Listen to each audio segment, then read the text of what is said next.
What's up guys, Ryan here from MudGunner. Today I wanted to show you how to disassemble the CZ Bren 805. I know they're not as common anymore because they no longer make them, but I figured I'd show you guys how to disassemble it. So to disassemble the Bren, this is basically the Scar's Czech Republic brother. You have two pins that hold it in place, and what's interesting about this gun is these pins are not captured, so they will come completely out of the gun, kind of like an HK, like the MP5, but I'm going to apply pressure from the other side, and you see they have this little retaining pin right here.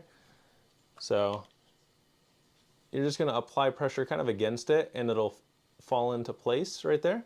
So when it pops out, it's just held right there. So you're going to push that in and push it down, and now it'll come out. And this one's holding your lower in place. So with that all the way out, your lower is going to pop off. And there's your lower, kind of like a Scar. And you don't have to take the lower any further apart. And then same thing back here. You're going to push this in and press right there, and it'll come out. And you can put this in from either side, it doesn't matter. Now the one thing with this is you have to apply pressure on this, and it's kind of stiff. The button can be extremely stiff, so what I'm going to use is I have this polymer punch right here, and I'm going to use that. And you don't want to use like these small metal punches because that's probably going to mar it up. Some may be easier than others, but I have this brace on mine. At some point I'd like to get a stock for this thing in SBR, but they don't make parts for it anymore. So yeah, I'm going to use this punch. I'm going to have to kind of stand it up on the table right here. So I applied pressure, and as you push it down, you're going to slide this down. So right now it's off the track, but I'm going to slide that down, and your spring is under there. It's not going to shoot out or anything, but that just falls off. So again, you just have to push right here. I just use the big end and push straight down. It's pressing against your recoil spring on your gun, so it's under a good amount of pressure. But yeah, once you do that, the recoil spring comes out the back. And it's very similar to a Scar, but there's going to be a pretty noticeable difference when you take it out. So to get your bolt carrier group out of the gun, you have to slide this back. And your charging handle is retained right here, but once it's all the way back, you can take it out and put it in from either side. And then your bolt carrier group will come out the back once you have that out. And you'll notice it's very small compared to, you'll notice it's very small compared to a Scar bolt carrier group, and it shoots very smooth. Another interesting thing to note is you'll notice there's no clear way of taking this apart.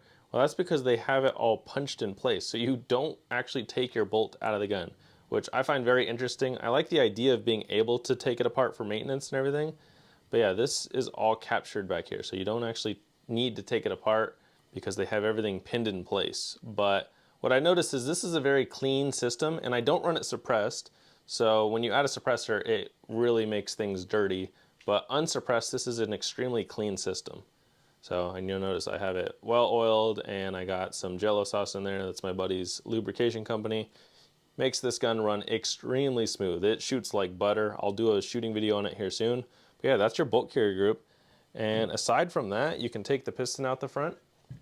Interesting thing with this, so this is the 11-inch barrel. If you change the muzzle device, you have to make sure you choose something that's slim enough for you to take this piston cup out. I tried to replace this with a Silencer Co muzzle device because I have a suppressor for that, and when I put the Silencer Co muzzle device on here, my piston cup right here couldn't come out, and I'll show you why. So you have this little detent right here, press this in, and then you're going to rotate this to the flat side, so right there.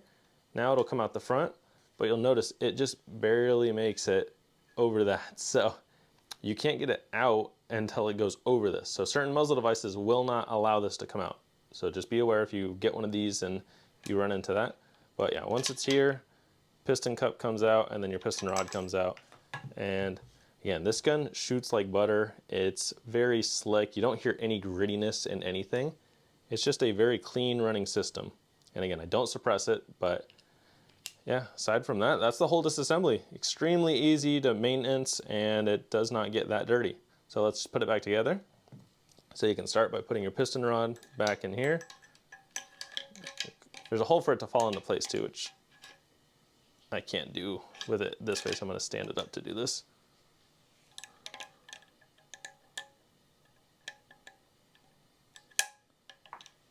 So yeah, you basically have to stand it up, but it falls into a hole in there. Same thing with this. You're going to line this up and then flat side down, and I'm going to have to point it up just so I can get it in there. So once it's in there, you're going to push it all the way back, and you're going to rotate it to the flat part facing up again. So I'm going to turn this right there.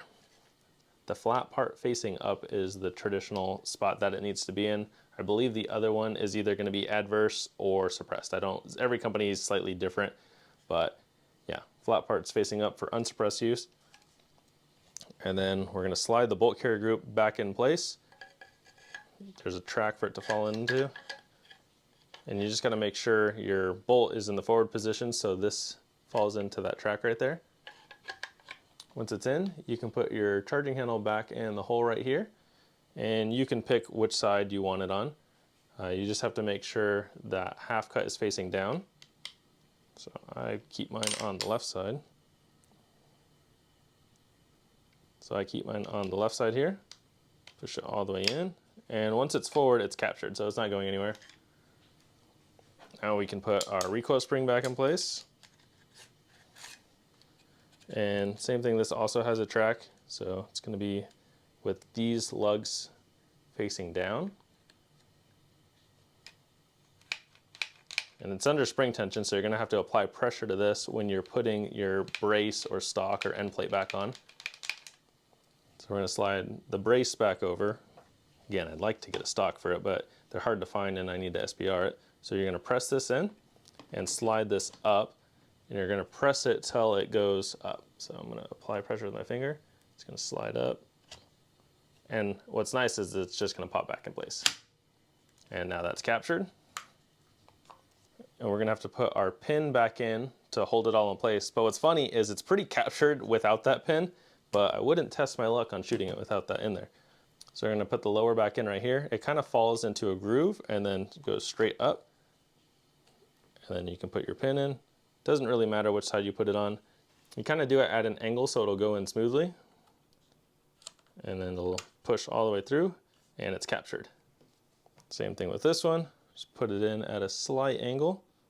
My camera literally died as I was putting this last pin in, but same thing. You just put this in at a slight angle and you're gonna have to apply some pressure. And that's it. So the entire gun is assembled and disassembled pretty easily. Again, very smooth running system. If you've never shot a Bren, I highly recommend it. I'd like to get a Bren 2 at some point because that's the version they're on now. This is the 805 Bren, so it's the first generation. But you hear that, that sounds like butter. But yeah, the CZ Bren is a sweet gun and hope you enjoyed watching and stay tuned for my next video.